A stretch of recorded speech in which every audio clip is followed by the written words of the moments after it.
그걸 통해서 우리는 도덕적 인간으로 정말 자유의지를 가진 인간으로 새롭게 태어난다는 거죠.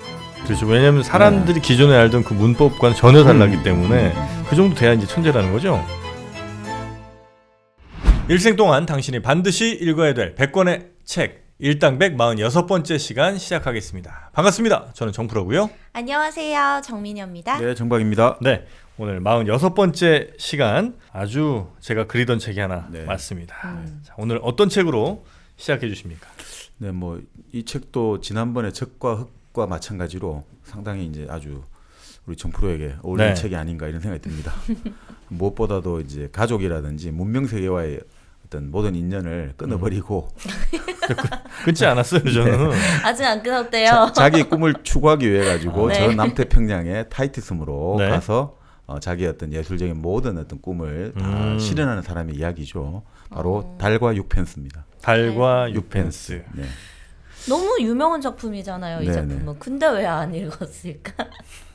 달과 읽으셨어요? 달과 6펜스? 아, 저는 읽었죠. 아, 그래요? 옛날에 그 제가 늘 저의 이제 클래식 저의 고전은 딱 거기에서 멈춰 있거든요. 네. 그 세계 문학전지 그 전체 아마 60권인가 되는 아. 아주 작은 문고판처럼 나온 네네. 게 있었어요. 거기에 있었어요, 얘가. 달과 어. 6펜스가? 네, 있었어요. 네. 특별히 기억에는 안 남는데 그러니까 달이 뭐 일종의 무슨 뭐 이상향 뭐 이런 거고 6펜스가 뭐 현실 뭐 이런 걸로 그냥 얼핏 기억이 있습니다. 그러니까 달이라는 것은 보통 우리가 예술 세계를 뜻하고 6펜스는 일상 생활 세계를 뜻한다. 그렇죠. 그래서 예술과 생활이 이제 대비적으로 달과 6펜스다. 네. 그 사실 또 둘 다 비슷한 모양이잖아요. 둘 다 동그랗고 그렇네요. 둘 다 은색이다, 하얗다. 뭐 이런 의미에서는 같은데 완전히 또 서로 상극이죠. 네네. 달은 저 하늘 저쪽에 떠 있는 거고 6펜스는 바로 우리 인간의 손에 항상 굴러다니는 거니까. 이게 단편이에요? 달과 6펜스? 단편은 중편쯤 안 됩니까? 아니 그래도 이 한권 그대로니까요. 한 300페이지 넘어가니까 아, 그래요? 장편 소설이라고 봐야죠. 아. 꽤 네. 두껍네요. 네. 근데 내가 읽었던 그 문고 그거는 하여튼 굉장히 생략돼 있죠. 다 생략돼 있어. 그러니까 기억이 안 나지, 내용이. 옛날에 그 레미제라블도 한 권이었어요. 오, 그 긴 내용이요? 한 200페이지밖에 안 돼. 그것도 작은 페이지로. 그래갖고 코제트는 맞나요, 거기서?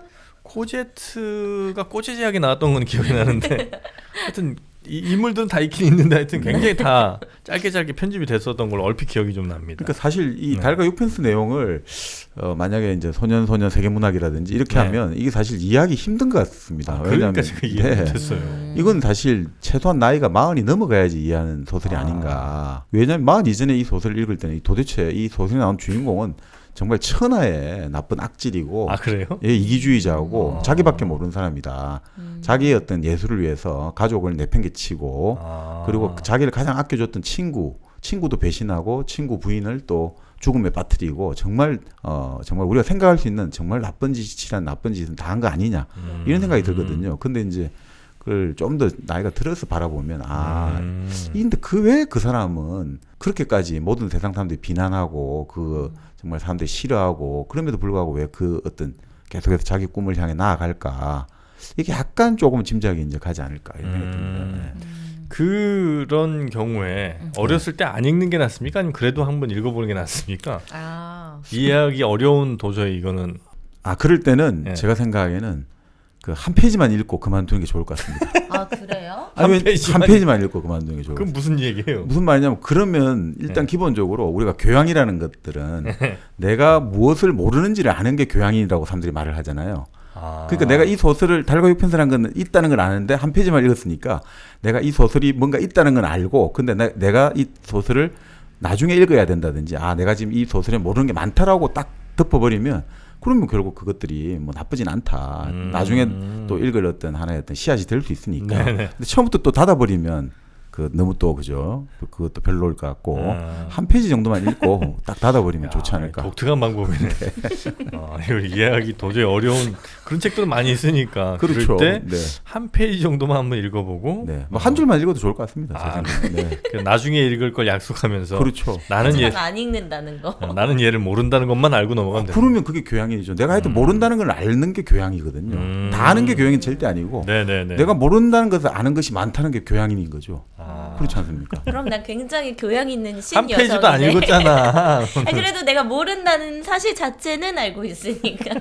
그렇죠. 교양인이고 바로 소크라테스 후예죠. 테스형 나오지만 네. 소크라테스는 항상 내가 가장 확실히 아는 것 하나는 내가 모른다는 사실 그것만이 내가 알고 있다고 하잖아요. 그게 내가 아는 유일한 것이라는 거예요. 아 그렇습니까? 그러니까 예.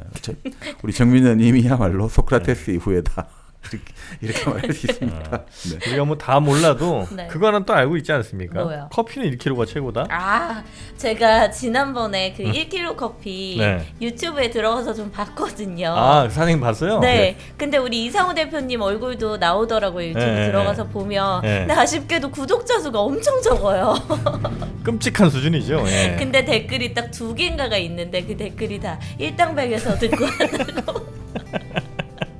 우리 팬분들 좀 가서 화력 좀 넣어줍시다.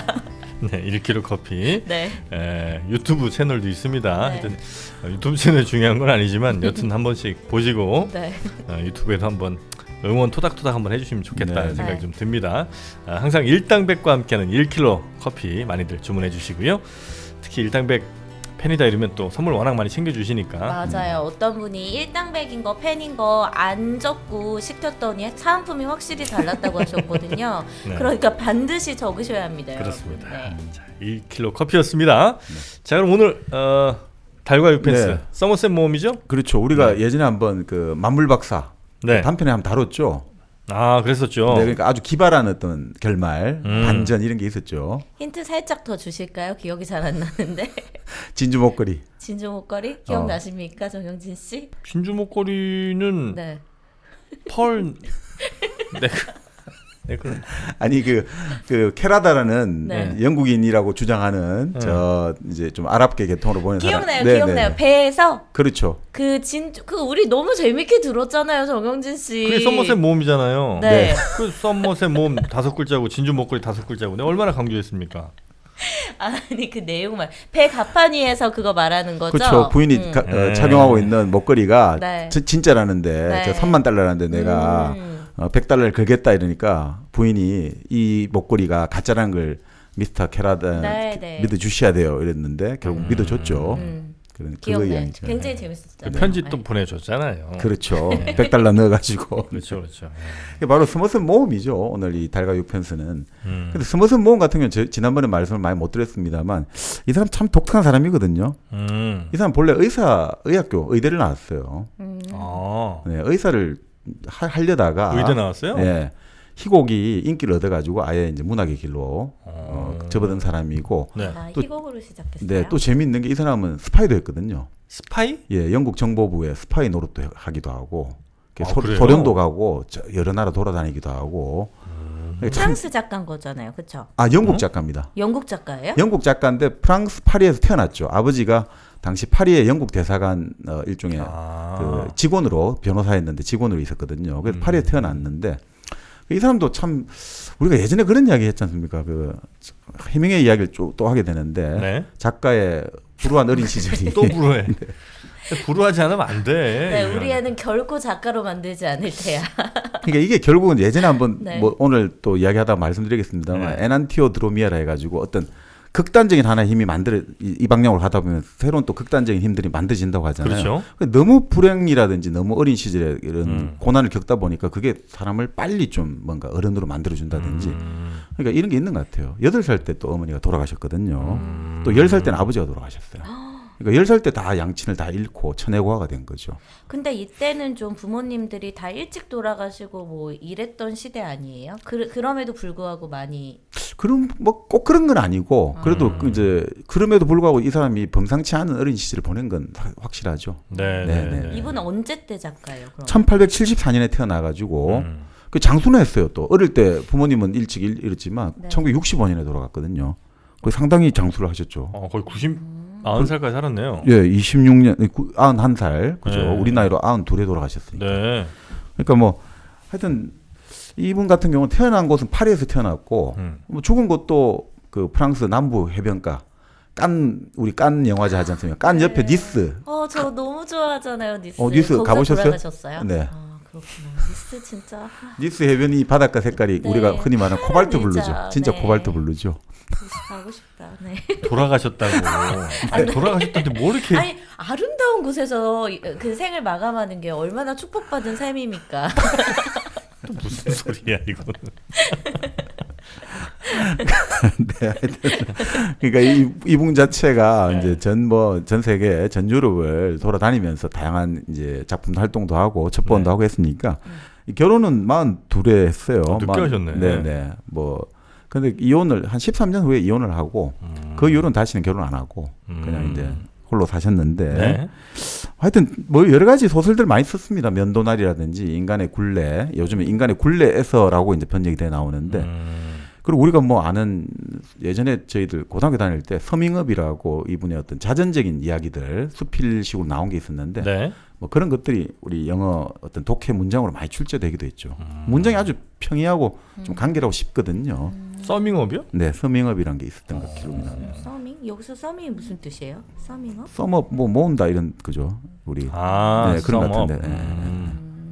그리고 이분이 뭐 우리가 흔히 요즘 알려진 세계 10대 소설 이런 거 있지 않습니까? 네. 이분이 이제 그런 책을 냈죠. 세계 10대 소설을 해가지고 자기가 선정하고 그래서 이제 예. 사실은 또 일각에서는 몸 같은 경우가 그렇게 위대한 작가는 아니다. 그냥 좀 통속적인 작가다 이런 말을 하는 분도 있는데, 네.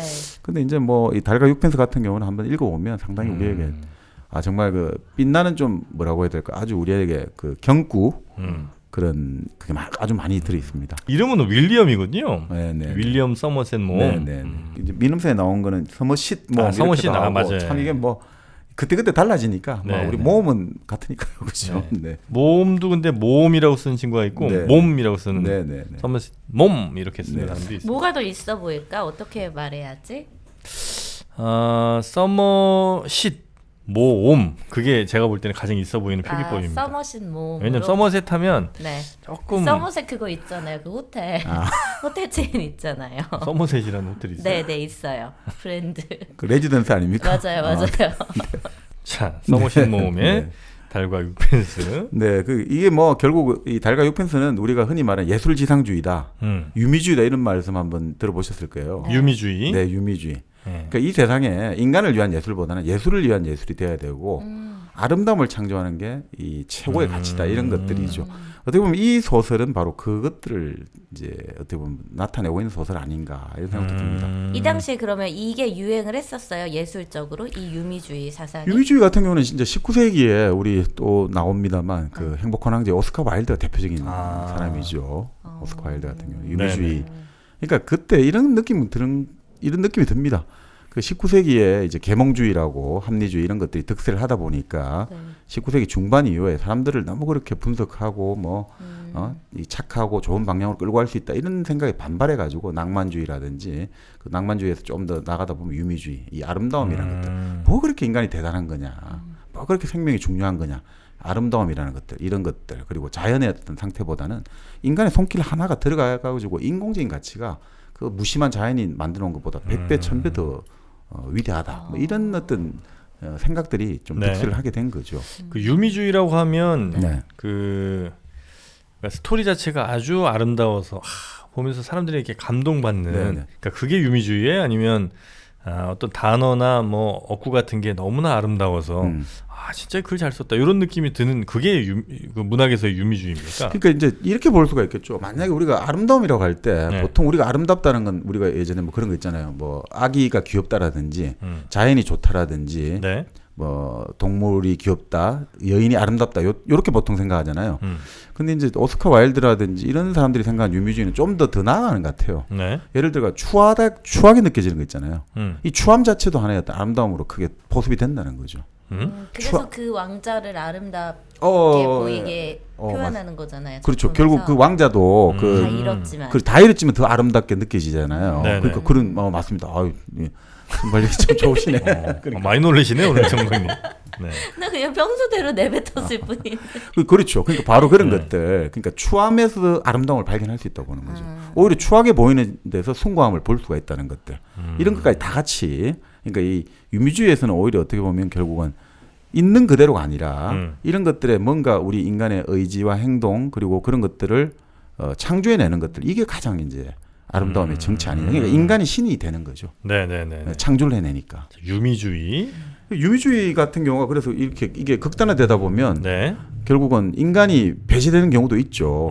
뭐 예를 들어 가지고 오늘 그 달과 육펜스 말고도 네. 우리가 유미주의를 대표할 수 있는 좀 소설들 예를 들어 우리 같은 경우는 김동인의 광염 소나타라든지 광염 소나타? 광화사라든지 이런 단편이 있고요. 네. 네. 또 최근에 뭐 어떤 이 예술관의 차이를 드러냈습니다만 네. 이문열 작가의 금시조라는 중편 소설이 있고 금시조 네. 읽어봤어요. 오. 오 그래요. 금시조 읽어봤지. 많이 유미해요? 유미유미하죠. 유미야. 유미니즘 해요 많이? 유미야. 금시조. 그렇죠. 이 금시조라는 거는 우리가 흔히 말하는 용을 잡아먹는 상상 속의 새죠. 네. 그러니까 이제 그 결국은 이게 서예가의 이야기인데 서성은 한마디로 예술이라는 것은 나의 어떤 정신을 담아내는 도구일 뿐이다. 네. 근데 이 제자는 그렇지 않다. 예술은 그 자체로 아름답다. 이렇게 평생 스승하고 이제 다투다가 네. 결국 마지막에 이제 그 새로운 어떤 생각을 하게 되는 그런 이야기인데 그것도 유미주의에 들어갈 수 있죠. 그리고 지난번에 우리가 했던 그 아쿠다카와 류노스케 있지 않습니까? 네. 묘한 이야기라든지 라쇼몬. 그 아쿠다카 류노스케의 지옥변이라는 소설이 있어요. 지옥. 지옥변. 변. 네. 아. 지옥 변상도의 준말인데 지옥을 그림을 그린 거예요. 네. 근데 이 지옥의 그림을 어떻게 그리냐면 네. 이거 뭐 말씀드린 좀 그렇긴 합니다만 이 지옥에서 사람들이 괴로워하고 불타는 사람들을 그려야 되는데 방법이 없다 이러니까 네. 어떤 사람이 그래? 그러면 실제 그 사람을 불에 태워가지고 그 태워가지고 괴로워하는 모습을 보고 그림을 그려라. 그렇게 해서 진짜 그림을 그리고 완성을 하는 거죠. 네. 그게 아름다움을 좀 찾는. 그 아름다움을 찾기 위해서 그림을 그리기 위해서 네. 그 사람을 불에 태워가지고 그 고통받는 모습을 보면서 결국 그 그림에 영감을 얻었다는 거죠. 그럼 혹시 향수 같은 것도 약간 이런 느낌이 좀 있는 겁니까? 향수. 소설. 네. 뭐 그럴 수도 있겠네요. 예, 저는 향수 소설 아직 다 읽지 그러셨어요? 못했고 영화의 일부분을 좀 봤는데 거기 네. 이제 궁극의 네. 향기를 찾기 위해서 소녀를 죽입니다. 안 봤어요? 봤죠. 근데 모르는 척해. 기억이 안 나서. 나만 왜 이렇게 만들어? 왜? 영화는 마지막에 영화는 좀 기억이 나는 것 같은데. 네. 그래서 이제 뭐 이런 향 저런 향 막 네, 찾다가 네, 네. 궁극의 향을 찾기 위해서 이제 결국 살인까지 저지르게 네, 되는 그런 내용이 바로 패트릭 G 스킨트의 향수라는. 그건 스릴러 아닐까? 이것도 궁극의 아름다움. 궁극의 아름다움을 위해서 사람의 생명은 그렇죠. 뭐 희생되어도 괜찮다라는 생각이니까. 그래서 사실 지옥변은 뭐 지금 말씀드리면 좀 그렇습니다만 이건 네. 뭐 어떻든 미리 스포를 하겠습니다만 네. 그 지옥변에서 알고 보니 그 결국 마차에 태워져 가지고 불을 붙여가 일종의 화형을 당하죠. 타 죽는 네. 그 여성이 있는데 알고 보니 그 화가의 딸이었던 거예요. 그러니까 정말 자기 딸을? 아니 그러니까 자기가 몰랐는데 자기의 영주가 그래 그러면 내가 너가 그 그림을 그릴 수 있도록 네. 그 장면을 한번 연출해 주마 해가지고 그래가지고 불을 붙이는데 탁 가마에 어떤 베일을 벗기고 보니까 자기 딸이 불타고 있는 거예요. 근데 그걸 보면서도 법열에 차가지고 그걸 쫙 지켜보면서 결국 그림을 그리는 데 성공을 하는 거죠. 그런 게 이제 유미주의, 일종의 예술 지상주의가 될 수 있는 예술 거죠. 지상주의. 또 광염 소나타 같은 경우도 김동인의 소설에 이런 게 나오는 거죠. 네. 그러니까 아주 천재적인 예술가의 유복자로 태어난 백승수라는 천재 피아니스트가 있는데 작곡가 겸 피아니스트겠죠. 근데 이 사람이 결국 어머니하고 외롭게 사는데 네. 어머니는 병이 들었단 말이죠. 그러니까 어머니 약을 사야 되는데 돈이 없잖아요. 그래서 우연히 어떤 그 가게를 지나가는데 가게 문이 열려 있어가지고 보니까 그 카운터 위에 동전이 좀 있단 말이죠. 그걸로 훔쳐가지고 달아나다가 잡혔거든요. 네. 잡혀가지고 결국 감옥에 가가지고 6개월을 시달리다가 돌아오니까 어머니의 시신은 돌아가셨고 어머니 시신은 어디서 찾지를 못하는 거예요. 그래서 어떻게 했냐면 자기가 그 가게에 가가지고 불을 붙여버려요. 왜요? 그러니까 그 뭔가 그러니까 우리 어머니의 죽음도 못 지키게 하고 여러 가지 그런 이 가게 문이 열려가지고 그때 문만 안 열려 있었더라면 내가 그 돈을 안 훔쳤을 텐데 그래 불을 지는데 갑자기 불이 붙고 사람들이 놀라는 거 보고 갑자기 희열을 느껴가지고 막 아무 그 어떤 교회 예배당 가서 막 똥땅똥땅 하는 거예요. 그래서 완성된 게 광염 소나타거든요. 광염 소나타. 근데 그거를 지켜본 어떤 비평가가 음악 평론가가 이 백승수를 데려가가지고 네. 이제 이 사람의 음악을 다 체보를 하는 거죠. 그런 다음에 이제 이게 아주 유명해졌는데 또 새로운 게 뭐가 안 나오는 거예요. 그러니까 또 다른 집에 가서 불을 지르니까 또 뭐가 막 바바바박 나오는 거예요. 근데 그 다음엔 또 안 나오잖아요. 안 나오니까 어떻게 하냐면 어느 순간에 백승수가 어떤 송장이 있단 말이에요. 어떤 노인이 죽은 노인의 시체를 가지고 막 때려 부수고 짓밟고 이러다 보니까 갑자기 또 희열이 나가지고 또 음악이 나와요. 네. 그런 다음에 또 어떻게 하냐면 자기가 좋아했던 여자가 있었는데 여자가 죽었단 말이죠. 그러니까 그 여자의 그날 묻었다는 소식을 듣고 무덤을 파헤쳐가지고 그 여자를 꺼내가지고 본 다음에 너무 아름다워가지고 시간을 하게 되죠. 시간이요? 예. 시간이 뭐예요? 시간이 시간. 예. 오, 진짜? 네. 그러면서 또 음악을 짓고 그 다음엔 또 사람을 죽이면서 음악을 짓고 그래서 결국은 붙잡히게 돼가지고 사형을 받아야 되는데 음악가들이 탄원을 해가지고 이제 정신병원에 들어갔다. 근데 이제 이 사람한테 이제 편지가 오는 거예요. 그 이제 음악 평론가한테 선생님, 예. 저는 막 어떻게 해서 제가 이렇게 됐는지 쭉 이제 쓴 편지를 이제 그 평론가가 꺼내가지고 읽어주다가 예. 아니 위대한 음악, 위대한 예술을 위해서 그깟 인간의 생명 하나쯤 없어지면 어떠냐고 이 위대한 음악이 살아남아 있는데 그런 식으로 이제 얘기를 하는 이야기가 나오죠. 그게 이제 광염소나타의 내용이군요. 유미주의 약간 뭔가 예술을 극한으로 뭔가 밀어넣은 그런 상황을 표현한 그런 작품이라고 그러니까 이게 그냥 모든 보면 것을 돼요. 이 네. 아름다움을 위해서는 모든 것을 버리게 만드는 거죠. 그게 이제 일종의 예술지상주의고 유미주의 아닌가. 이게 사실 이게 결국 달과 육펜스가 그 실제 모델이 폴 고갱이라는 화가죠. 고갱. 네, 후기 인상파의 폴 고갱. 네. 그러니까 이 고갱 같은 경우가 타이티로 갔죠? 그렇죠. 네. 그 타이티 섬이 우리 어디입니까? 남태평양 네. 사모아 옆에 있거든. 오른쪽에 있거든요. 네네. 사모아 섬 우리 많이 이야기 들었잖아요. 옛날 우리 원양업 할 때 그 전진 기지가 거기 있었잖아요. 아 그래요? 흠마야 흠마 이거. 그게 뭐예요? 그거 왜 저 남태평양 가면 뭐 하나 안 봤습니까? 뭐 하나? 뭐 하나 봤죠. 네, 거기 보면 이렇게 그딱 음. 튼실한 체격 아. 그런 분들이 이제 딱 그 느낌 아니겠습니까? 그러니까 그 흔히 말하는 우리 폴리네시아라고 하잖아요. 폴리네시아. 하와이를 네. 포함해서 폴리네시아. 그 남태평양 쫙 일대 그 폴리네시아 섬에서 그 결국 폴 고갱 같은 경우는 이 일종의 프랑스 파리에서 느끼지 못했던 그런 자유를 느끼고 해방감을 느껴서 이제 결국 거기서 살다가 죽었다 이렇게 나오죠. 근데 이제 고갱 같은 경우가 본래 이제 주식 중개인, 증권 브로커였죠. 아 그래요? 아 그래요? 브로커 생활 몇 년 했죠. 어. 그렇게 하다가 갑자기 지금 요즘 중년 나이에 화가 되겠다고 결심한 거예요. 그게 돼요? 오. 아니 그 당시에도 사람들이 웃긴다고 본 거죠. 화가들도 웃기게 보고 당신 뭐 하는 사람이냐.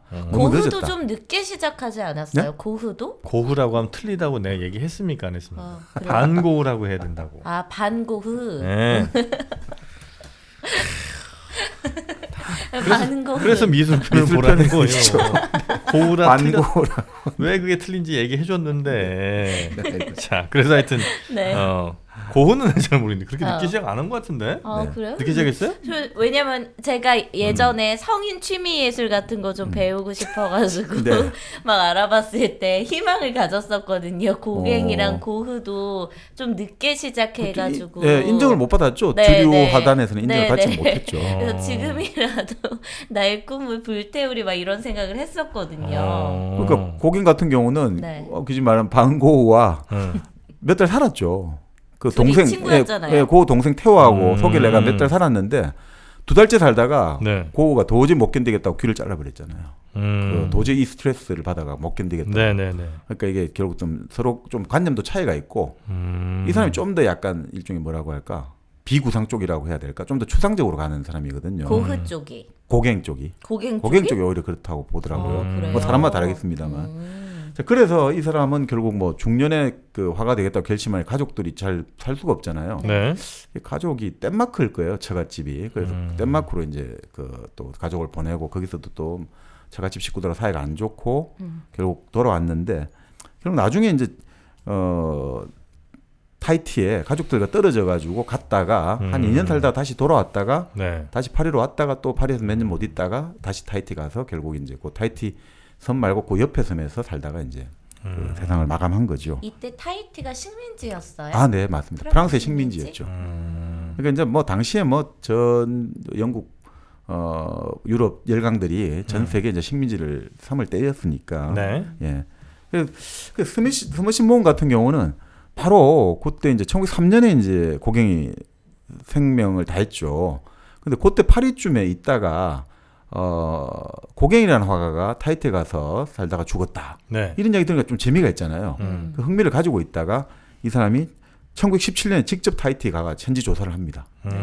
그런 다음에 이 소설을 1919년에 낸 거죠. 네. 실제로 뭐 만나거나 사전 조사를 막 했던 거는 아니지만 우연히 그 이야기를 듣고 그냥 타이티를 직접 가서 이 소설을 쓴 거예요. 그렇죠. 그러니까 이제 그렇게 한 상당 기간 네. 이제 관심을 가지고 자료를 모아가지고 이 소설을 썼는데 물론 뭐 그 고갱을 좀 모델로 했다고는 하는데 네. 뭐 그렇게 해가지고 또 우리가 너무 고갱을 좀 오해를 하는 것도 있거든요. 이 달과 육펜스가 또 너무 유명해지다 보니까 스트릭랜드하고 고갱하고 좀 같은 사람 아니냐는데 그렇지는 않고요. 네, 그건 좀 다릅니다. 그렇게 해서 이제 이 소설은 19년에 나오게 되고 모험 같은 경우는 어쨌든 이 소설이 나오면서 아주 대중적인 인기를 얻게 된 거죠. 네. 그렇습니까? 타이티 하면 또 네. 뭐가 유명하죠? 타트 체리 유명하잖아요. 그게 뭐예요? 타트 체리 몰라요? 네, 몰라요. 아 요즘 젊은 분들한테 굉장히 인기 많은 아, 그래요? 그 체리가 또 얘기를 해야 돼. 체리가 네. 우리가 흔히 먹는 게 이제 스윗 체리고 네. 말고 이제 그 타트 체리라고 조금 더 신맛이 강한 체리가 있어요. 그걸 이제 100% 착즙을 해갖고 여기에다가 프랑스산 콜라겐을 딱 더해서 열혈 왕비. 네 하트 체리 콜라겐이네요. 그렇죠. 여기 이제 콜라겐 진짜 저 요즘 콜라겐 부족하거든요. 콜라겐 많이 부족하더라고요. 많이 요즘에. 부족해요, 저 요즘. 얼굴 푸석푸석한 게 맞아요. 많이 네. 먹어야 돼요. 한포 마실게요. 하나 저. 잡수세요. 이게 멜라토닌도 많고 네. 그래서 불면증에도 좋고 만성 피로나 뭐 항암 항산화에도 좋다고 하니까 우리 네. 정방님도 하나 드시고요. 알겠습니다. 예, 요건 이제 네이버에서 왕빈님 몰 이걸 검색을 하시면 이렇게 크게 웃을 일이 아니에요. 왕빈님 열혈 왕비야 심지어. 네, 브랜드는 열혈 왕비고 아주 상콤한데 음. 요거 나중에 저 무슨 사이다 같은 데 타 먹으면 그래도 아, 맛있겠네요. 네. 탄산수에다가. 그렇죠. 체리 에이드가 되는 거고. 네, 술에다 타 마실 수도 있고. 예, 우리 정방님 또 약주 네. 좋아하시면 네. 소주에다 이렇게 타면 체리 소주가 바로 됩니다. 아, 네. 그리고 저희가 지난주에 광고했던 그 요거트 있잖아요. 음. 요거트 같은 데다가 이런 거 뿌려 먹어도 맛있잖아요. 에이씨, 그럼 그릭 요거트까지 가자. 한 큐에 가자. 네이버 광고 많다고 가뜩이나 욕 먹어. 한 큐에 가. 그릭 요거트.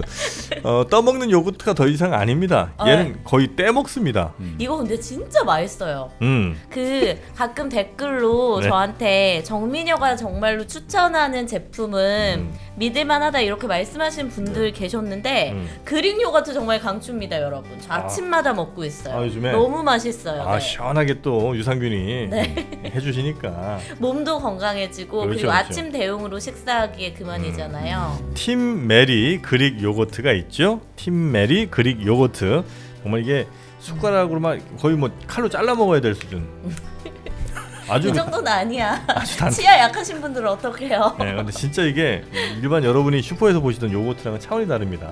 굉장히 아주 그 농축된, 네. 예, 그리고 다른 첨가물 아예 없이, 네. 뭐 설탕, 뭐 보존제 아예 아무것도 없이 그냥 오로지 순수 요거트만 있습니다. 정말 건강한 맛이면서도 네. 왜 가끔 그런 요거트 먹으면 너무 시큼시큼해가지고 좀 먹기 꺼려질 때가 있거든요. 근데 신맛이 없고요. 그냥 너무 맛있어요. 그렇다고 단맛도 아니고 네. 한번 꼭 드셔보시길 여러분들께 강추해드립니다. 네, 떠먹는 요거트, 그릭 요거트 바로 네이버에서 팀 메리 그릭 요거트 검색하시면 되겠습니다. 자, 이렇게 우리 할 일을 또 해냈고요. 네. 자, 이제 서머시드 네. 모음의 달과 육펜스 그 고갱이 그러니까 타이티에 가서 네. 살았던 그 아주 극적인 사건에 영감을 받은 이 네. 서머시드 모음이 직접 거기도 한번 가보고 그렇습니다. 그래서 이제 쓴 책이고 실제로 당대에도 아주 큰 인기를 얻었던 그렇죠. 그렇게 달과 육펜스에 나오는 스트릭랜드를 너무나 사람들이 그 고갱하고 자꾸 동일시해가지고 네. 이 고갱의 삶을 너무 또 다르게 좀 이상화했다 이런 비판도 받고 있습니다만 뭐 고갱 같은 경우는 또 이제 여러 가지 그 현지에 가가지고 뭐 중국인들 그 당시 그 타이트 섬에도 화교들이 많이 와 살고 있었거든요. 네. 그러니까 화교들을 좀 인종주의적으로 좀 비난하는 글들이라든지 그리고 타이티 섬에 물론 그 풍습이 좀 우리하고 다르겠습니다만 너무나 어린 여자아이들하고 많은 좀 관계를 가졌다. 누가요? 고갱이요? 고갱이. 오. 이건 미술편에 안 나왔어? 아직 안 시작했어요. 아 그래요? 다음 주에 해야 되겠네. 이거. 네. 뭐, 고갱. 네. 그런 이야기도 나오기도 그래요? 하고. 근데 이제 뭐 그럼에도 불구하고 또 고갱은 그 네. 당시 그 섬에 살고 있는 선주민들 권리와 이익을 찾아주기 위해 가지고 당시 프랑스 관리들하고 아주 많은 갈등과 충돌을 빚었다. 그런 이야기도 하죠. 고갱 같은 경우는 결국 고갱은 이제 매독으로 고생을 했죠. 매독으로? 네네. 그래서 그래서 병도 걸렸으면서 뭘 또 이렇게 왜? 아니 그럼 걸렸으면 가지 말아야지. 거기 갔다 와서 걸린 거 아닐까요? 아니 거기서 죽었는데. 거기서 뭐 걸렸다기보다 예전에 걸렸는데 그게 이제 재발을 한 것 같아요. 그러니까 좀 심해진 것 같아요. 그러니까 뭐 저도 잘 모릅니다만 이게 매독 증상이 심해지면 다리가 나중에 여기도 섭진이 많이 차고 네. 그래서 잘 걷기도 힘들다고 하더라고요. 그러니까 그런 지점도 있었고. 근데 이 책에 보면 이 바로 주인공 스트릭랜드 같은 경우는 마지막에 이제 아주 또 몹쓸병에 많이 걸리는 걸로 나오죠. 그러니까 그런 것들하고 다 같이 연결해가지고 네. 이렇게 가지 않나 싶습니다. 네. 근데 그때 예술가들은 타이티에 가서 막 뭐 작품 활동을 하고 이런 게 하나의 어떤 유행처럼 있었던 거예요? 아니면 고흐랑 반고흐랑 고갱만 특별하게 거기 아니, 타이티를 갔던 거예요? 타이틀 같은 사람은 고갱하고 네. 다른 문학하는 사람 한 명 있었던 걸로 기억이 나고요. 네. 뭐 완전히 다 가고 이런 건 아니고 문학하는 사람 한 명하고 고갱이 갔던 걸로 기억이 나는데 타이틀을 뭐 여기 책에도 그런 이야기 나와요. 이 섬에 뭐 한 30분 정도 잠깐 머물 때 아유 뭐 이 섬 볼 게 있어 하면서 30분 정도 딱 섬에 머물렀다가 그냥 평생을 거기 주저앉은 사람도 나오고 너무 아름다워. 또 이 섬에 뭐 한 1년간 파견 건물을 명받아 가지고 섬에 네. 있을 때는 맨날 욕밖에 안 했다 이거죠. 네. 지긋지긋하다. 근데 이 섬을 떠나 가지고 다시 6개월 만에 돌아오면서 다른 데 가서 이제 더 이상 살지를 못하겠다. 이 섬 말고는. 사람이 묘한 게 있는 거잖아요. 아니, 내가 이 동네에 태어났지만 뭔가 나는 여기하고 안 맞는 것 같아. 항상 나는 항상 보는 풍경이라든지 항상 보는 사람들하고 뭔가 어색하고 이랬는데 그래서 이 사람은 여기 태어나서 안 될 사람이었다 이거죠. 네네. 어떻게 보면 자기 어떤 그 옛날 선조가 아프리카에서 벗어나서 전 세계를 떠돌아다닐 때 혹시 나의 어떤 그 원초적 고향들. 여기가 아닐까? 그래서 결국은 그쪽을 만나는 순간 갑자기 이제 여기가 나의 살 곳이고 여기서 안식을 얻게 되는. 어떻게 보면 고갱에겐 타이트가 그랬는지도 모르죠. 여기 네네. 이 주인공 스트릭랜드에게 타이트가 그랬듯이 그럴 수도 있죠. 내가 한남동 가면 그렇게 마음이 편한데. 아 그래요? 네. 고향이고 싶어라. 나도 한남동이 그렇게 편하던데. 아 그래요? 난 한남충이라 그랬고. 나는 한남여 할래 그러면. 아 그래? 한남녀라는 말은 야 처음 들어보는 말인데. 네. 한국 남녀. 그리고 정민현은 그 한남동에 사는 여자고 그죠? 네네. 네, 저는 이제 한남충이고. 근데 이제 사실은 뭐 예전에 한번 우리 그런 이야기 한번 했잖아요. 네. 예전에 프랑스의 어떤 그 12세기 휴고가 그 이야기했나? 그러니까 고향을 그리워하는 사람은 아직까지 좀 어린 사람이고 그렇죠. 낯선 곳을 가도 고향처럼 여겨지는 사람은 강한 사람이고 근데 세계 어디를 가도 다 낯설게 느끼는 사람은 성숙한 사람이다. 정말로 성숙한 사람이다. 그런 느낌 비슷한 거 아닌가 어떻게 보면. 이거 멋지네. 이거 기억해놔야 되겠네. 다시 한 번만 얘기해 주세요. 아니, 낯선 곳을 네. 가도 아니 고향이 늘 그리운 사람은 아직 어린 성숙하지 사람이고. 못한 네, 네, 거고 네. 낯선 곳을 가도 곳을 고향처럼 느껴지는 사람은 강한 사람이고. 강한 사람이고. 네. 그렇죠, 그렇죠. 뭘 기억해야 써먹지. 근데 어디를 가도 네. 낯설게 느껴지는 사람. 세계 어디를 가도 다 낯설게 느끼는 사람은 성숙한 사람이다. 그렇죠, 그렇죠. 심지어 내가 살고 있는 곳조차도 그렇죠. 거기서도 낯섦을 본다는 거죠. 그게 바로 성숙한 성숙한 사람이죠. 사람. 내가 성숙했잖아. 근데 나 성수동도 좋아해 나는. 나도 성수동 좋아하는데. 너랑 나랑 좋아하는 데가 비슷하네요. 좋아하는 데는 같은데 전혀 과정이 너무 달라. 나도 성숙해서 성수동을 좋아합니다. 아니 그 뭐 에베레스트 산을 네. A 방향으로 갈 수도 있고 B 방향으로 완전히 반대 방향으로 올라갈 수 있으니까요. 네. 근데 성수동 한남동 좋아한다 이거죠. 좋아해. 네. 자, 그 뭐 그렇게 우리가 무슨 이야기가 맞죠? 이런 건 알릴레오에 안 나온다고. 이건 못 나오지. 네. 알릴레오 얘기도 이제 그만해. 우리 거 보다가 알릴레오 가는 사람 있더라. 아 그래요? 하도 절대 안 우리가 가. 얘기하니까 궁금해서 안 되겠어. 갔다 다시 올 걸? 거기서는 발 못 붙이지. 네, 거기 굉장히 낯설게 느껴질 겁니다. 네. 뭐 줄거리 한번 들어갈까요? 줄거리 한번 들어가 볼까요? 네, 네. 달과 육펜스. 네, 네. 주인공이 스트릭랜드. 근데 이제 여기서 이제 작중 어떤 시점은 네. 화자가 나로 나와요. 나는 아주 젊은 작가예요. 네. 영국의 젊은 작가. 이제 갓 문단에 데뷔한 젊은 작가고. 그리고 이제 주요한 인물이 바로 아까 말한 화가 찰스 스트릭랜드고. 화자가 있고 네. 이제 주로 등장하는 스트릭랜드라는 화가가 있는 거군요. 그렇죠. 그러니까 화자가 이 화가를 계속해서 살피고 같이 대화를 나누고 그 사람 행적을 추적해가는 과정이 이 소설이에요. 네네네. 도대체 이 사람 뭐 하고 살았을까? 추적해가는 거죠. 그리고 이제 거기서 파리에서 같이 이 두 명의 같은 친구로 나오는 또 화가 더크 스트로버라는 사람이 있어요. 스트로버. 네, 스트로버. 네덜란드 출신의 화가예요. 다 왜 스트로 시작하지? 그렇네. 스트레스 받네. 오늘 왜 이렇게 개그 욕심을 내요? 정민이 형의 매력은 그거 아니었던 것 같은데. 네. 뭐 시즌 3 준비하는 거야 뭐야? 개그 쪽으로 갑니까 이제? 자 그리고 또 한 명 누굽니까? 그러니까 요 세 명 나가 있고 그리고 찰스 스틱랜드가 있고 그리고 더크 스트로브가 있고 요 세 명이 좀 중요한 이제 축이에요. 네. 자, 근데 나가 이제 쭉 어떻게 샀냐면 이 찰스 스틱랜드에 관한 책을 내가 쓰는 거예요. 찰스라고 하실까요 그냥? 찰스 할까요? 네, 스틱랜드가 너무 발음이 발음 너무 거슬렸어. 예, 찰스로 가시죠 찰스로. 찰스라고 하죠. 네네. 이 찰스에 관한 책을 쓰는 거예요. 네. 그래서 이제 쭉 이제 쫓아가는 과정인 거죠. 첫 마디가 그렇게 나와요. 그는 천재였다 이렇게 시작을 해요. 천재하면 우리가 이제 여러 가지 있습니다만 우리 예전에 배운 칸트가 이제 판단력 비판이라는 우리 순수 이성 네. 비판, 실천 이성 비판, 판단력 비판 그때 잠깐 맛만 봤잖아요. 판단력 비판을 거의 맛을 못 봤는데 거기 보면 천재론이 나오거든요. 칸트가 생각하는 천재는 뭐냐? 어떤 사람이 천재인지에 대한 네. 거예요? 네. 어떤 사람이 천재예요? 어떤 사람이 천재일 것 같습니까? 우리가 생각하는 천재하고 좀 다를 수 있는데. 그 보통 당시는 또 다르니까 그치? 보통 우리는 천재를 네. 보통 이제 수재를 노력해서 어느 네네. 수준 이상으로 올라간 사람 이제 수재라고 하고 네네. 그런 노력 없이 가는 사람 보통 천재라고 많이 하지 않습니까? 생이지지죠. 타고나면서부터 그죠. 태어나면서부터 안다는 거죠. 네. 남들이 생각하는 걸 생각하지 못하는 사람. 그거 갖고는 조금 아니 뭐 여러 가지인데 칸트가 말하는 천재 우리가 예전에 한번 언급했던 거 순수 관련한 이성. 너 수준에 맞게 해. 천하의 재수없는 놈 이런 거. 어렸을 때 바보는 바라보일수록 좋은 사람이었나 뭐였지? 천재는 일단 하늘이 내린 재주가 좀 있어야 되고. 네. 하늘과 동급이 돼야 되겠죠. 결국은 천재는. 네네네. 그러니까 결국은 천재는 자연을 대신해서 칸트의 말입니다. 네. 자연을 대신해서 그 예술의 규칙을 새롭게 제정하는 창조적 인간이다 이거죠. 왜 이렇게 또 이런 말도 어렵게 그러니까 풀어요? 창조하는 게 천재라는 거죠. 자연을 대신해서 창조하는 것들 만들어낸다는 거예요, 천재. 뭔가 누군가 만들어 놓은 걸 조금 더 발전시키는 건 그건 천재는 아니고 천재가 아닌 거죠. 새로운 분야로 만드는 만드는 거죠. 예.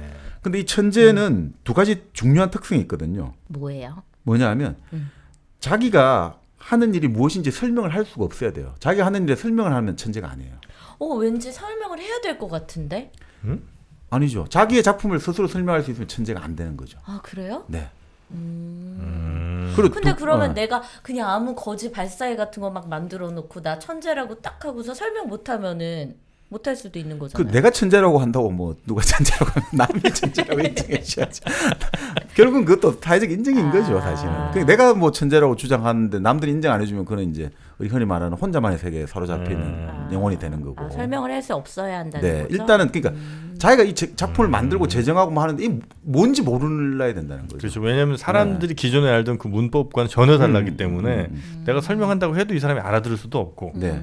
그 정도 돼야 이제 천재라는 거죠. 그리고 또 두 번째가 네. 바로 그렇기 때문에 천재성은 배우거나 가르칠 수 없는 거예요. 근데 이건 타고나야 되고 뭐 이건 모르는 거죠. 배우거나 가르친다면 천재가 아닌 거죠. 자, 그러면 이 천재가 가능한 분야는 딱 하나 있거든요. 예술. 그렇죠. 예술밖에 없는 거예요. 아. 과학에서는 천재가 안 되잖아요. 아. 과학에서는 설명을 해야 되잖아요. 설명을 해야 되고 전달을 해야 되잖아요. 네. 과학적 지식은. 그게 안 되면 천재가 안 되는. 그러니까 그건 칸트에 따르면 과학에서는 천재는 없다는 거죠. 네네네. 이 칸트에 따르면 유일하게 천재는 예술만 가능한 거죠. 자기가 하는 일이 뭔지도 모르면서 하여튼 새로운 걸 만들어내고 이거를 뭔가 설명할 수도 없고 또 누군가에게 전달할 수도 없는 거죠. 지금 말씀대로 새로운 걸 만들어냈는데 기존의 개념 갖고 뭘 표현할 수가 없잖아요. 그러니까 천재라는 거죠. 가끔에 우리 답은 다 맞췄는데 어떻게 예. 맞췄는지 설명 못하는 네네. 그런 애들 있잖아요. 그 한번 이슈가 좀 됐던 뉴스 나왔던 뭐 자매들 다 맞췄는데 설명을 못해 어떻게 맞췄는지. 이제 천재 그런 건 천재 아니죠. 근데 이제 그렇죠. S모 고등학교 얘기하는 거예요 네. 지금? 뭐 그렇겠죠. 예.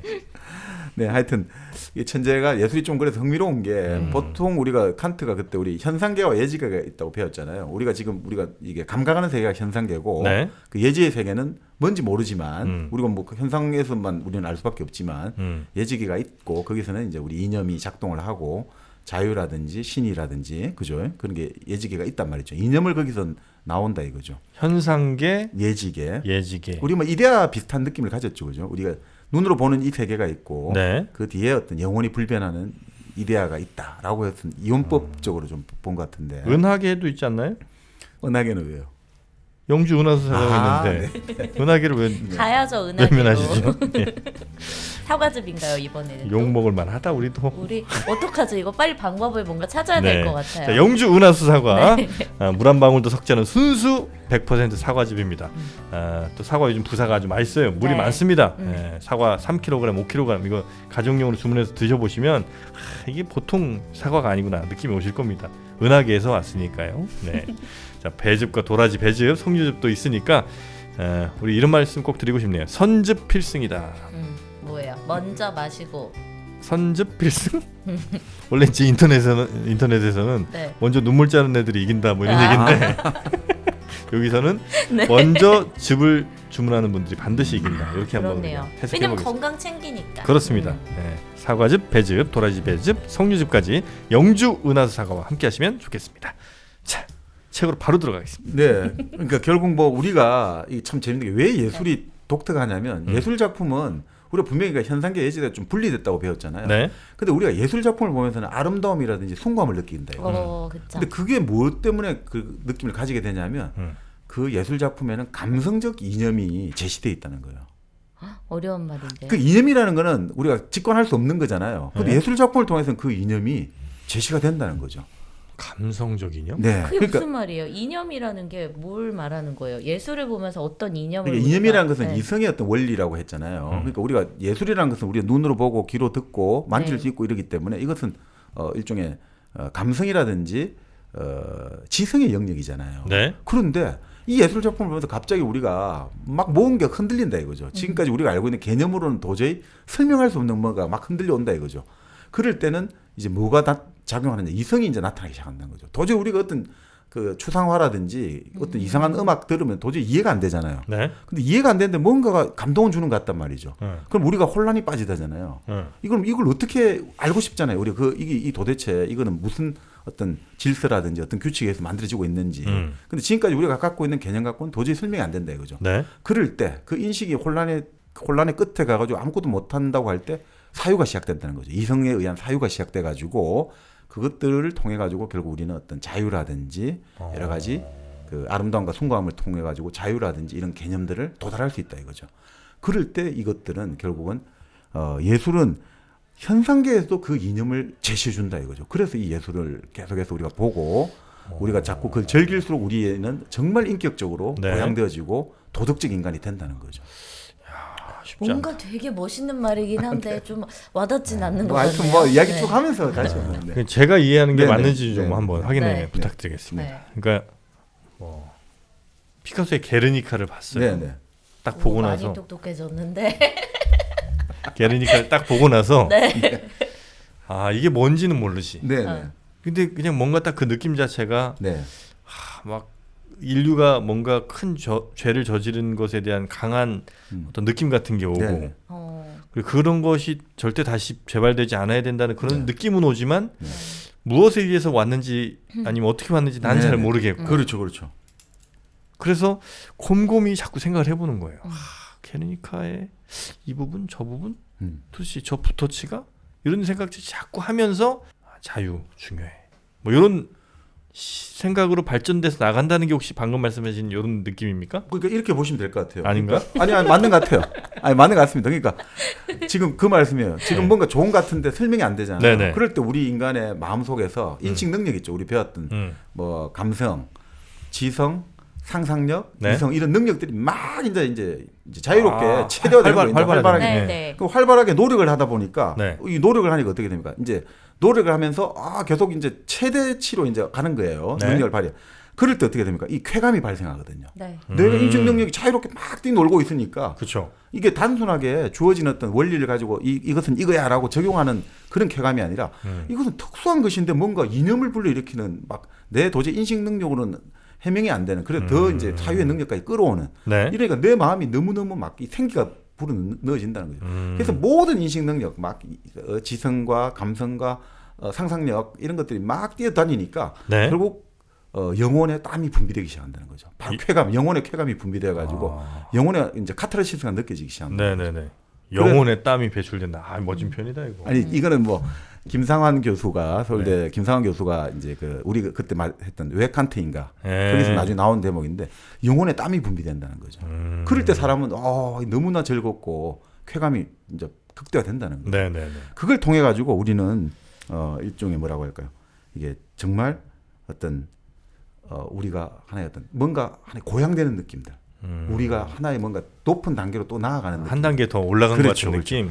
그래서 이 심리적 체험이라는 것들, 이 아름다움을 우리가 이해하고 네. 이 아름다움에서 감동을 받을 때 그 체험을 계속해서 가지면 가질수록 이제 결국 그것들이 그 체험은 결국 무엇을 우리에게 제시하냐? 아까 말한 감성적 이념. 결국 그 도덕 세계로 나아가는 것들. 우리 예전에 그 실천 인생에서 자유의 세계 있잖아요. 우리 자유 의지로 우리가 다 결단할 수 있는 거잖아요. 네. 그러니까 예를 들어 이런 거죠. 막 우리가 숭고한 어떤 느낌을 가져요. 숭고한 느낌을. 우리가 보통 숭고한 느낌 가지는 거는 막 지금부터 우주가 뭐 100억 광년에 떨어져 있고 별이 뭐 수천 조개가 있고 또 그 힘들 있잖아요. 파도가 막 쓰나미가 몰려오고 이런 거 볼 때 우리가 막 이 숭고함을 느끼잖아요. 이 도저히. 네. 그런데 그 느낌이 우리가 일종의 예술 작품보다는 자연에서 많이 느껴지지만 네. 예술 작품에서도 그런 게 느껴진단 말이죠. 정말 게르니카라든지 이런 거 봤을 때 갑자기 어떤 사람들이 막 황홀감을 느끼잖아요. 네. 우리 지난 시간에 적과학에서 스탕달 나왔잖아요. 스탕달이 이탈리아에서 미술품을 볼 때 갑자기 미술품을 보는데 네. 박동이 빨라지고 막 정신을 잃어버렸단 말이죠. 그게 이제 스탕달 신드롬이라고 하잖아요. 그런 식으로 예술 작품을 보면서 우리가 막 미친단 말이죠. 근데 그때가 결국 뭐냐? 그걸 통해 가지고 결국 우리는 정말 우리는 생존 본능이라든지 누구보다 더 잘나고 싶고 인정받고 싶고 돈 많이 벌고 싶고 어떤 아름다운 이성을 취하고 싶고 이런 욕망들이 드글드글 끓지 않습니까? 짐승처럼. 네네. 그런데 이 예술 작품과 그리고 그런 어떤 숭고함의 어떤 그 예술 작품을 통해서 숭고함의 체험을 얻는 순간 그 모든 것들이 별거 아닌 거야. 가볍게 그래, 느껴지는 거야. 맞아. 이거 아무것도 아니야. 이게 뭐가 중요해? 나는 이 숭고함 체험하고 나면 이 뭐 목숨까지도 나는 별거 아닌 것처럼 느껴지면서 정말 네. 내가 어떤 자유라는 느낌이 막 그냥 화라산처럼 터져 나온다 이거죠. 그게 바로 감성적 이념. 예, 이게 바로 감성적 이념이 우리가 제시가 되고 이걸 통해서 인간은 이 작품, 좋은 작품, 그러니까 왜 좋은 예술을 많이 감상하고 그림을 감상하고 글을 읽고 음악을 들으냐면 그걸 통해서 우리는 도덕적 인간으로 정말 자유의지를 가진 인간으로 새롭게 태어난다는 거죠. 그게 이제 칸트의 이야기입니다. 근데 저 가끔 궁금한 게 있는데 저도 예술을 굉장히 좋아하는 한 사람으로서 네. 뭐 유럽에 성당을 간다든지 막 네. 이러면은 그림을 본다든지 노래를 듣는다든지 음악을 듣는다든지 이러면 너무 그게 막 감격스러울 때가 있잖아요. 네. 막 눈물이 진짜 날 때도 네. 있잖아요. 근데 가끔 그런 내 자신을 보면서 이게 과연 그러니까 뭔가 사람들한테 심어지는 그러니까 예술 작품을 보면 막 감동을 받아야 하고 막 숭고한 정신을 느껴야 되고 그런 주입 때문에 내가 지금 그런 방향으로 가고 있는 건지 아니면 내 안에서 정말 이런 화학 작용이 일어나는 건지 좀 이게 진짜인지 가짜인지가 궁금할 때가 있어요. 아마 그거 감동은 네, 내 건 가짜인가? 아니야. 인스타 올릴 그 생각하면서 눈물이 났을 수가 있어요. 내가 이걸 올리면 애들이 날 보면서 그거 가짜죠? 아니. 그게 근데 아름다움의 네. 체험은 보편적이라고 하잖아요. 칸트가 항상 주장하는 게 보편적이라는 거죠. 그러니까 뭐 나중에 또 말하면 끝인데 그 체험이라는 거는 무관심한 만족감을 준다는 거예요. 그러니까 이해관계 얽매이지 않는 disinterested한 만족감을 주기 때문에 네. 오히려 사실 정연님 말씀처럼 그건 인간 누구나 갖고 있는 보편적인 그 만족감이 나온다는 거죠. 네. 네, 너무 그 스스로 비하할 필요 없습니다. 예, 그 순간을 그냥 즐기시면 돼요. 네. 아니면 인스타 때문에 감동했든지 아니면 애들이 나한테 부러움을 보낼 그 생각에 감동했든지 했으면 됐습니다. 알겠습니다. 자, 그렇게 해서 천재다라고 설정을 하고 나서 그래서 네. 이제 미리 전제를 깝니다. 자기는 예술에서 가장 흥미로운 부분은 예술가의 개성이라고 생각한다. 이렇게 시작을 해요. 무슨 말이냐면 개성이 특이하다면 네. 자기는 그 예술가가 가진 1000가지 결점도 다 용서해주고 싶다 이거죠. 1000가지 결점도. 네. 그러니까 예술가의 비밀을 캐나가다 보면 마치 탐정 소설에 빠지듯 그 일에 빠지고 만다. 그 비밀은 불가사의한 우주처럼 해답을 주지 않는 수수께끼와 같다. 그래서 그 개성이 궁금하기 때문에 그 사람의 인생이라든지 그 사람의 성격 이런 걸 알고 싶다라는 궁금증이 난다는 거죠. 그 개성, 어떻게 이 개성을 가지고 그 작품이 나오는 거잖아요. 어떻게 해서 이 사람은 이 개성이 나오게 됐을까? 그렇죠. 네, 그러니까 그래서 자기는 어떻게 하냐면 그림에 대해서 나는 잘 모르니까 그런 데는 논평을 하지 않고 오로지 그의 인격만을 다루겠다. 이렇게 이제 시작을 해요. 그의 인격만. 인격이요? 네. 그런 이야기를 하는 거죠. 그러니까 사실 이게 우리 예전에는 예술가에 대한 평가라는 것들 우리 항상 하는 이야기지 않습니까? 네. 그 예술가가 뭐 친일파다, 네. 아니면 독재 부역했다라든지 이런 거하고 아니면 또 그 예술가는 사실 작품 별 볼 리는 없는데 이 사람은 독재 저항했다. 항의를 했다. 이런 이유로 또 이 사람을 높게 평가하는 경우도 있고 네. 이럴 때 과연 이 어떻게 바라봐야 되는지에 대해서 한번 여러 가지 생각을 하고 있는 거죠. 사실은. 그러니까 천 가지 결점도 천재라면 난 받아줘야 된다고 생각하는 거고 아까 광염 소나타에서 음악평론가가 네, 네. 사람 좀 죽이면 어때? 이 불후의 작품이 나왔는데 이렇게 말을 할 수 있듯이 이게 참 어려운 이야기는 한데 보통 우리는 지금 아무래도 예술가의 어떤 사회적인 역할이라든지 활동에 점수를 많이 주고 있죠. 그래서 그 예술가가 아무리 뛰어나다 하더라도 뭐 우리 근대사라는 게 워낙 격동의 근대사이기도 합니다만 그런 것들에서 좀 친일행위를 했다든지 그렇죠. 뭐 그러면 이러면. 아무래도 이제 우리는 좀 비판을 많이 하고 있죠. 네. 외국에선 좀 안 그래요? 작품을 작품 그대로 보는 경향이 더 커요? 그러니까 작가의 이제 어떤 그런 도덕성이나 인격 자질보다는? 그게 뭐 이제 아까 말씀드린 오스카 와일드 같은 경우는 본인도 이제 그런 그 자기의 사생활로 감옥에 가기도 했습니다만 네. 그러니까 이제 그런 것들에서 좀 벗어나자는 거거든요. 그러니까 오스카 와일드가 항상 했던 말은 가장 큰 악덕은 천박함이라는 거예요.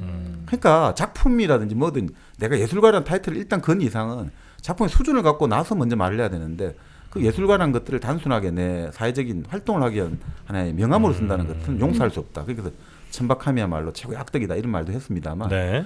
근데 뭐 그건 그 각각의 역사적인 사회가 참 배경에 따라 좀 달라지긴 한 것 같습니다만 뭐 대체 또 나치에 부역한 뭐 이런 예술가들은 또 약간 인정 못 받는 것 같기도 하고 뭐. 근데 또 뭐 카라얀이라든지 이런 사람들도 아. 여러 가지 시비가 있습니다만 또 계속해서 인정. 그렇긴 하네요. 네. 이게 참 쉽지는 않은 것 같아요. 이런 문제들이. 그 어떤 분은 그런 이야기를 합니다. 이런 이야기를 하더라고요. 그러니까 아니 그래도 이게 이 사람이 친일을 했던 사람이 아무리 좋은 문학이라든지 좋은 작품을 만들었지만 친일한 사람인데 이 작품을 인정해야 되냐니까 그 어떤 문학 평론가 그런 이야기를 하시더라고요. 그 문학이나 과학이나 예를 들어 그 숫자라든지 언어라는 것은 우리 공동체의 자산이다 이거죠. 그러니까 예를 들어 가지고 그 공동체의 자산을 가지고 그 네. 사람이 만든 게 아니라 그 사람 발견한 게 불과하다 이거죠. 누군가가 이거는 그것으로 만들 수 있는데 그냥 그 사람이 만든 거 아니 그 사람이 이제 만들어낸 거 발견한 거다 이거죠. 있는 것에서 발견한 것이고 그냥 우리는 그걸 이용하면 되는 거지. 그것들을 가지고 그렇게 하나하나 다 따진다면 그럼 우리는 나하고 정파가 다르고 이념이 다른 식당에 가서는 밥을 절대 먹으면 안 되고 나하고 정파와 이념이 다른 사람이 만든 어떤 옷이나 구두나 이런 거는 신으면 안 되고 이렇게 해버리면 되겠는가. 자기가 보기에는 그런 것들은 과학이라든지 문학이나 이런 것들은 과학 가지고는 그러지 않지 않느냐 이거죠. 과학에서 예를 들어 갖고 무슨 이론을 발견했는데 그 사람이 그거라 해서 우리가 저거 그 이건 과학기술 안 쓰고 뭐 이런 건 그런 건 아니지 않냐 아니니까. 이거죠. 근데 왜 이제 문학에서 특별하게 그러냐. 네. 물론 뭐 어떤 분은 이건 잘못된 유추다라고 하기도 하지만 근본적으로는 둘 다 우리 공동체의 자산이라는 거죠. 네, 네. 한글을 가지고 아니면 그 어떤 숫자를 가지고 수학을 가지고 하는 것이기 때문에 우리의 자산인데 이것을 단순히 그 사람이 어떤 행동을 했다는 이유로 거부할 수는 없다. 뭐 이런 반론도 있습니다. 조금 뭐 확대해서 생각하면 네. 북한이 어떤 말씀 또 우리가 못 쓴 이런 거 되게 많잖아요. 네, 동무 네. 뭐 이런 거나 이런 얘기도 우리 한참 못 쓰잖아요. 그렇네요. 네, 그러니까 어쨌든 뭐 우린 동무라는 좋은 말이 있었는데 순우리말인. 근데 이제 순우리말인가는 순우리말. 잘 모르겠습니다. 맞아, 끕니다. 그렇겠죠? 예, 하여튼 뭐, 어깨동무란 말도 있고. 네, 그러니까 북한에서 쓴다는 이유로 우리 이제 못 쓰게 된다거나 이런 일들도 많으니까 그건 뭐 우리한테 별로 좋은 일은 아닌 것 같기는 해요. 그러니까 이게 네. 참 동무란 말이 정말 좋은 말이잖아요. 네. 근데 사실 그리고 재밌는 게 그 유경재단 있잖아요. 무슨 재단이요? 유경재단. 유경재단. 네. 유경재단에서 만든 어린이 잡지가 어깨동무거든요. 동무거든요. 어. 70년대 80년대 만든 거. 네. 그리고 이거 웃기잖아요. 동무란 말을 못 쓰게 하는데 어깨동무는 괜찮나 어깨동무는 보죠. 괜찮고 이것도 좀 웃기잖아요. 그러니까 그 좋은 말을 우리가 북한에 썼으니까 쓰면 안 돼. 이건 웃기잖아요. 그러니까 똑같은 논리 또 되는 거 아니냐 이거죠. 그렇죠. 그러면. 그러니까 그런 이야기를 하잖아요. 자꾸 말 이렇게 나의 살던 고향은 이런 이야기 하잖아요. 네. 그래서 그거를 어떤 분들은 이거 일본식 표현이다. 나의 노. 살던 그러니까 의라는 말을 쓰면 안 된다. 내가 살던 고향은 해야 된다 이거죠. 우리 어법에는 나의 선생님 이런 말 안 하니까. 네. 그래서 아니다라고 하는데 그 유종호 선생님 같은 경우가 이제 여러 가지 예전에 일제 강점기 이전에도 이런 여러 가지 자료를 보면서 아니라는 거예요. 나의도 주격으로 쓰는 경우가 많다는 거예요. 근데 왜 유독 이거를 가지고 일본어라 해가지고 이거 이원수 작가의 나의 살던 고향은 외색 표현이다. 이건 아니라는 거예요. 이거 자꾸 우리가 너무 그렇게 좁히 들어가면 안 된다. 뭐 이렇게 하나 더 덧붙이자면 야채란 예, 말도 그렇다는 거예요. 나 지금 그 얘기하려고 그랬는데. 아 그래? 채소 야채. 그러니까 야채란 야채 말도 쓰면 안 된다고.